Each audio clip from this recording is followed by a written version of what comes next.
Good morning, everyone. Today is Monday, October 27th, and today your exam 3 opens up for you. There's 3 questions to this exam. The first is dealing with you developing a dashboard for 4 key performance indicators, 4 KPIs for a fast food restaurant. If you're not familiar with the dashboard or analytics and things of that nature, then I recommend that you take a look at the MicroStrategy website, microstrategy.com. Look over their website at what their analytics products offer. You may also look at SAP Analytics or Oracle Analytics. You may look at SAS, if any of you are using SAS Analytics.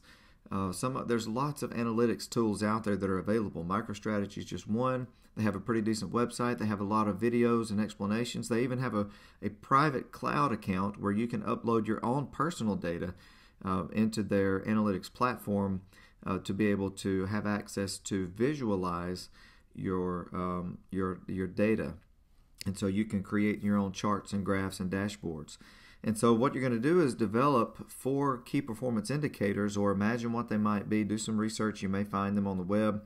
And then you're going to design a dashboard. Now, if you don't know what a dashboard looks like, even after looking over the different analytics companies' websites, then go to Google or do a web search for BI, Business Intelligence, dashboard for images, and you'll see a lot of examples. And sometimes people will have their dashboard will have line charts with bars overlaid on it with an area graph underneath it. You might have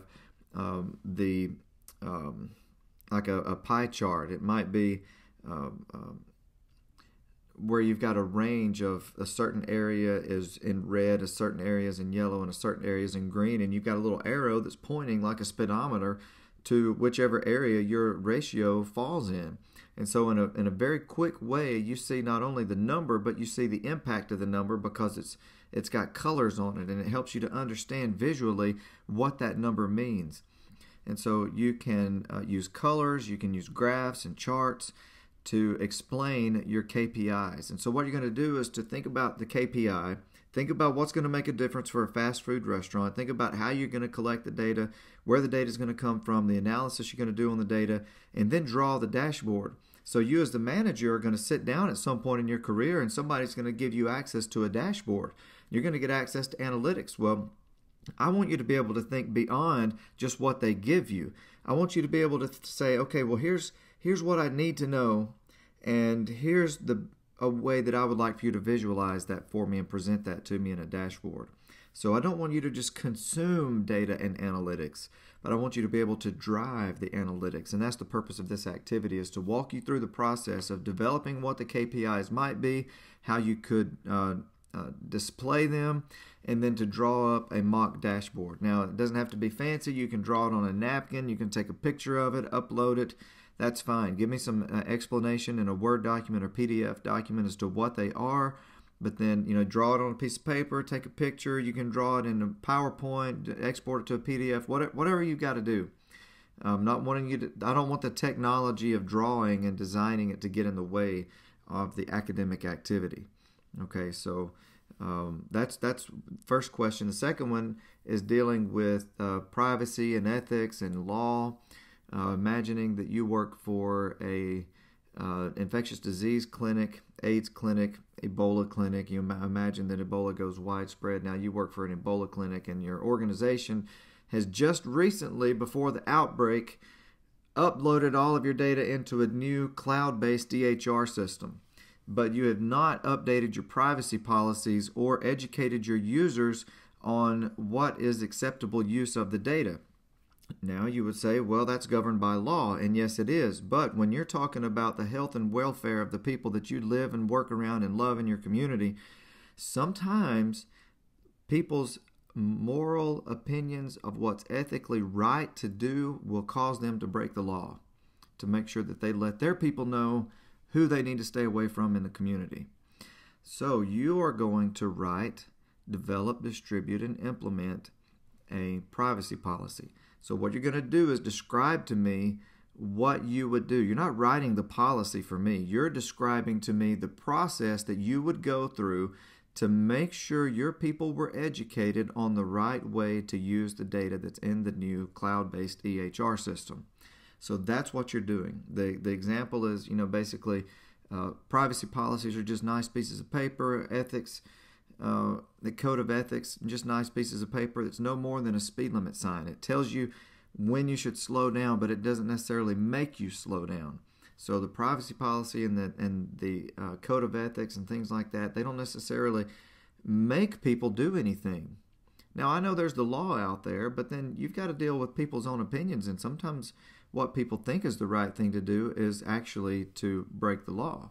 Reminds me of the quote that Ben Gates said in National Treasure, that's in the, I believe it's in the Declaration of Independence, that when the people realize that the right thing to do is to throw off the government, that they have the responsibility to do the right thing in spite of the government. That's the idea here, is that sometimes people feel the responsible thing to do is to do what the law says not to do. So you're going to tell me how you would go about communicating, distributing, and enforcing a privacy ethics policy in the situation that I've given you. Given that it's different now that you've uploaded all the data into a new EHR cloud. So that's the second one. The third question is just basically for you to think back over the semester about all that we've done, all we've talked about, and share with me what you think are some of the most important topics and how they can be brought out more. This is completely opinion. There's no wrong answer on this, so I want you to just I always ask this question, and I always take the feedback and make some modifications to the class, try to improve things. So I'm looking for the key points that you felt were the most important, how that I could change a project or add a project that would reinforce that particular topic. So that's your three questions. On to the emerging trends. There's one slight change in just the wording here that I think will help you. So you've got your documentation, supporting documentation, which is basically your outline, your written report version of your visual mind map. Okay, so the written report is the full explanation of everything that's in the mind map. You won't be able to fit all of your documentation on the mind map. It's the visual part. Okay, your supporting documentation is your outline. So I changed one word here to references. So you've got pros and cons and concerns, and you've got references. Those references can be articles, it can be videos, it can be personal experiences that helped you determine that this would be a pro or a con or something to be concerned about. So I'm calling those references instead of support. So I think that was creating some confusion. So you've got your supporting documentation, which is your whole written report that backs up your visual mind map. And in that supporting documentation, I want you to give me your references. Okay, so that's maybe that will help you to better understand. Just a slight change there in the wording. Wasn't trying to create confusion. I just didn't think that through real good when I was calling it support in the supporting documentation. I think it was creating confusion. If you have any questions about the exam or about the emerging trends mind map, let me know. I did get an email this morning that the Novamind subscription specials or the subscription process is now available. So I know some of you are I can't talk this morning. Some of you are already using other mind mapping software, and that is just fine. But I've been mentioning this one and wanted to let you know that it was now available as a subscription plan. So if you have any questions on the mind map, I've had one group that sent me their kind of start on their mind map, and it was a good start. Made a few suggestions. So if you get to working on it and you want to ask me to take a look, just send it to me, and I'll be glad to take a look and give you some ideas or thoughts on your work. I am looking forward to getting your mind maps and getting your feedback on this project. But for now, this week, your first priority is your exam, getting your 3 exam question essays written and submitted.